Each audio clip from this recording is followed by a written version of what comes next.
Blood हमारे lungs की help से, थर्ड इज फीमोर metabolic uncompensated. Hello everyone, welcome back to our YouTube channel. In this video we are going to discuss about a very important topic, that is ABG.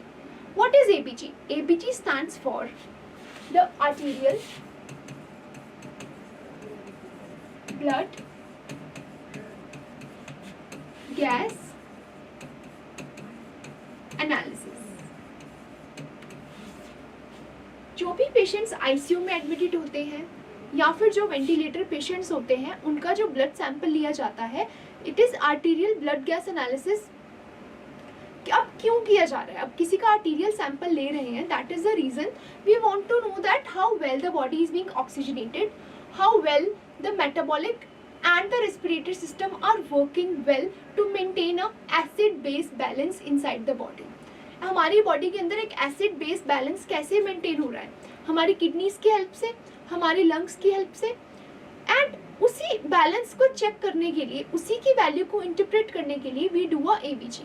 सो अब इसके name से suggest होता है कि जो भी ब्लड सैंपल इस प्रोसेस में किसी पेशेंट का लिया जाएगा, that is going to be arterial blood sample. जो हम रूटीनली ब्लड सैंपल्स देते हैं अपने, इट इज वीनस। बट जब हम किसी का आर्टीरियल ब्लड गैस एनालिसिस कर रहे हैं, हम एक आर्टरी को पंचर कर रहे हैं, we are going to take a arterial blood sample. तो आर्टीरियल ब्लड गैस एनालिसिस का सैंपल कलेक्शन के लिए हमारे पास प्राइम 3 साइट्स होती हैं, to be named as number 1 radial,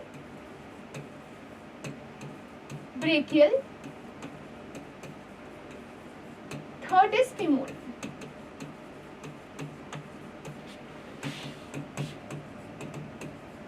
radial artery जो यहाँ पे होती है, brachial artery which is at the joint, and femoral artery which is in the genital area.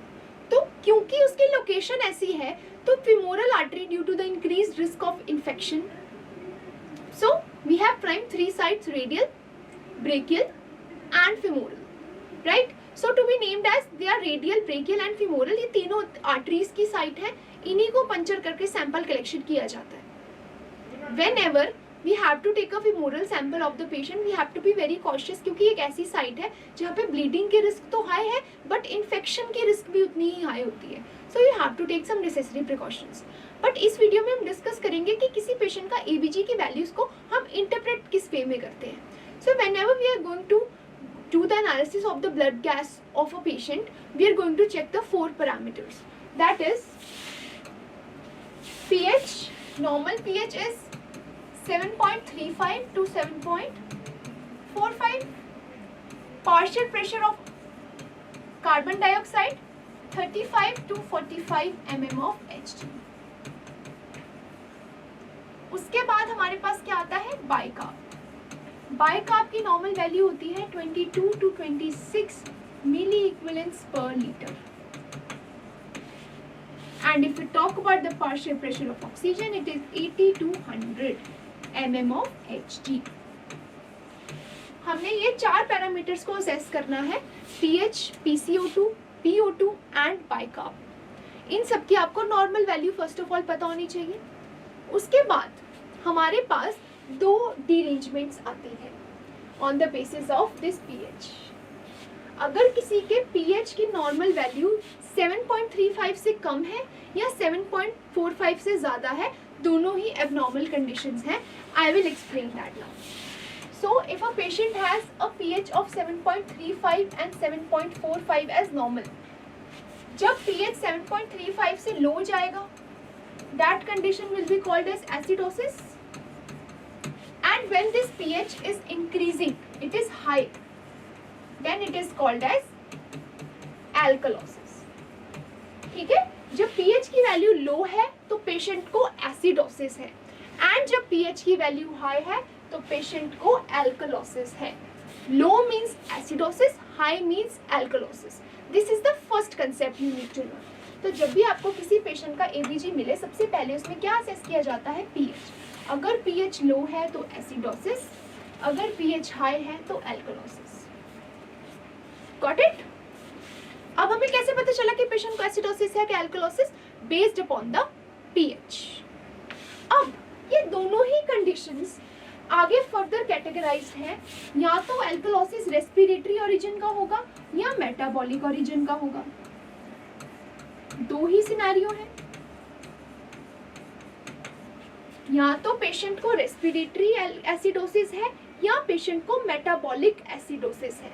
Similarly if the patient has alkalosis, that means either the patient has respiratory alkalosis or the metabolic alkalosis.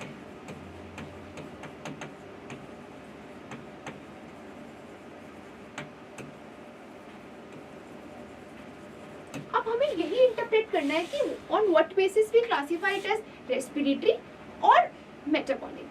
तो next step वो आता है। सबसे पहले step में हमने क्या किया, हमने पीएच को फिगर आउट किया एंड हमने उसको अल्टीमेटली क्लासिफाई कर दिया कि या तो वो एसिडोसिस में है पेशेंट या फिर वो एल्कोलोसिस में है या वो बिल्कुल नॉर्मल है। ठीक है, तीन ही सिनेरियोज बनते हैं। उसके बाद just to know whether the patient has respiratory और metabolic alkalosis, for that we have a acronym of ROME. ROME stands for respiratory opposite, metabolic equal, respiratory opposite, metabolic equal with respect to pH। इसके आगे एक और line लिख दीजिए, with respect to pH। अब respiratory का कौन सा पैरामीटर हम असेस कर रहे हैं? हमने रेस्पिरेटरी का कौन सा पैरामीटर असेस किया है? PCO2। If PCO2 is opposite with respect to pH, that means जो अंडरलाइन पैथोलॉजी है वो रेस्पिरेटरी है। क्या लिखा है यहाँ पे? Respiratory opposite. रेस्पिरेटरी ऑपोजिट का मतलब क्या है? रेस्पिरेटरी का कौन सा parameter? PCO2। It should go opposite to pH. It should go opposite to pH. Then the underlying pathology is respiratory. अब इसको सिंप्लीफाई करने के लिए I will give you an example. For example, the pH is found out to be 7.38. That is the normal हो गया 7.48. Let's say normal value कितनी है pH की? 7.35 से 7.45। तो अल्टीमेटली pH की वैल्यू क्या हो गई? हाई।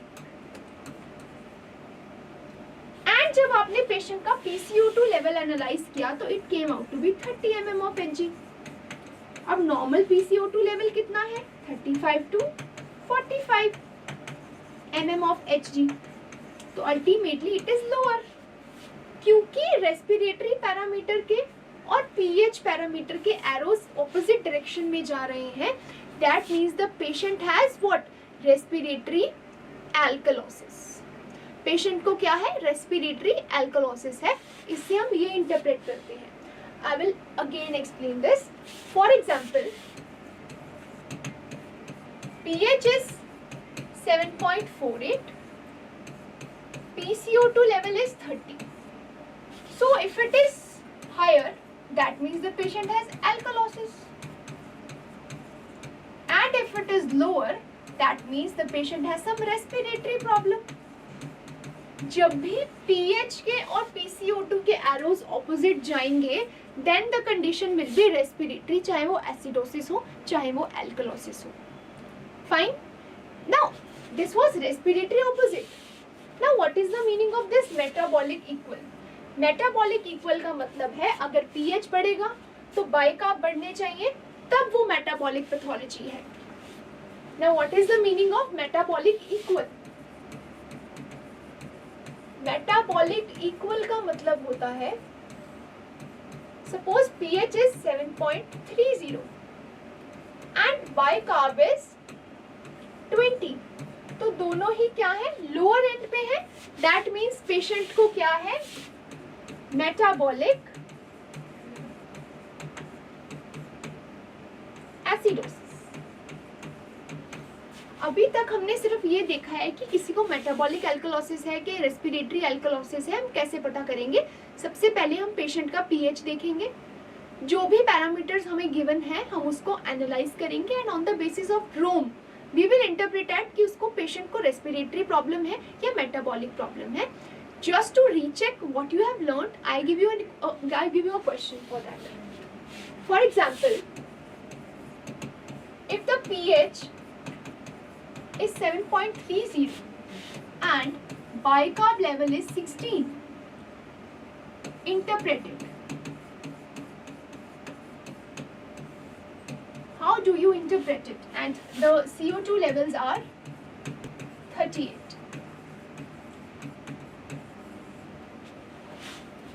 So हम इसको जब भी सॉल्व करेंगे, हम सबसे पहले इसके सामने इसकी नॉर्मल वैल्यूज लिख देंगे. Normal value of pH 7.35 to 7.45. For bicarb it is 22 to 26 milliequivalents per liter, and for PCO2 it is 35 to 45 mm of Hg. 35 to 45 mm of Hg. ये क्या है? इसके नॉर्मल वैल्यूज हैं. अब सबसे पहले हमें क्वेश्चन में क्या गिवन है? pH. pH 7.30 है. That means it is lower. Bicarbonate is 16, which is again on the lower end. And PCO2 it is normal. So, अब if the pH is low, that means patient को है क्या? Acidosis. क्योंकि pH और metabolic के arrows एक ही direction में है, इसीलिए हम यहाँ पे लिख देंगे metabolic acidosis. Because we are following Rome. Rome says that respiratory opposite metabolic equal with respect to pH. अगर pH और बाइकार्ब के एरोज इक्वल जा रहे हैं तो मेटाबॉलिक है. pH और रेस्पिरेटरी मतलब pH और PCO2 के एरोज ऑपोजिट जा रहे हैं तो मतलब रेस्पिरेटरी पैथोलॉजी है. This is what I mean to say. I hope this video is clear up till now. उसके बाद हमारे पास ABG में जब हम एनालाइज कर लेते हैं कि पेशेंट को रेस्पिरेटरी प्रॉब्लम है या फिर उसको मेटाबॉलिक प्रॉब्लम है, we try to interpret it on the basis of is it partially compensated, is it fully compensated or is it uncompensated. So जब भी हम बात कर रहे हैं compensation के basis पे, we have 3 scenarios in hand. One is partially compensated. Partially compensated. Partially compensated का मतलब है pH, PCO2 एंड बाइकार्ब तीनों ही क्या है? एबनॉर्मल है. Right? pH, PCO2 and bicarb तीनों ही क्या है? एबनॉर्मल है. Then it is partially compensated. This is partially compensated. After that we have fully compensated. कब हम बोलेंगे कि patient is having fully compensated ABG? Fully compensated का मतलब है कि बॉडी ने फुल कॉम्पेंसेट किया, pH हो गया नॉर्मल, बट PCO2 और जो बाइकार्ब लेवल है ये दोनों क्या रहे? एबनॉर्मल रहे. Then it is fully compensated. तीसरा सिनेरियो हमारे पास आता है अनकॉम्पेंसेटेड का. अनकॉम्पेंसेटेड में क्या होता है? अनकॉम्पेंसेटेड मीन्स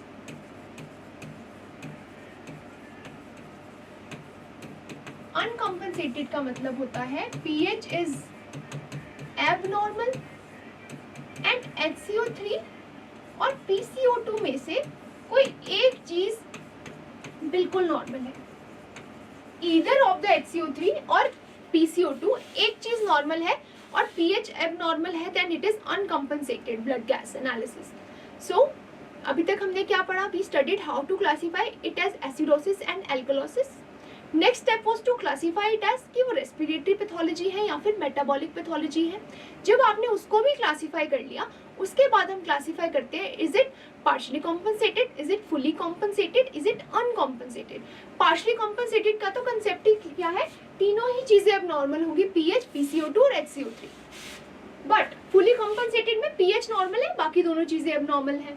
अनकॉम्पेंसेटेड में क्या है? pH नॉर्मल है, एब नॉर्मल है एंड HCO3 और PCO2 में से कोई एक चीज बिल्कुल नॉर्मल रेंज में है, देन इट इज अनकॉम्पेंसेटेड.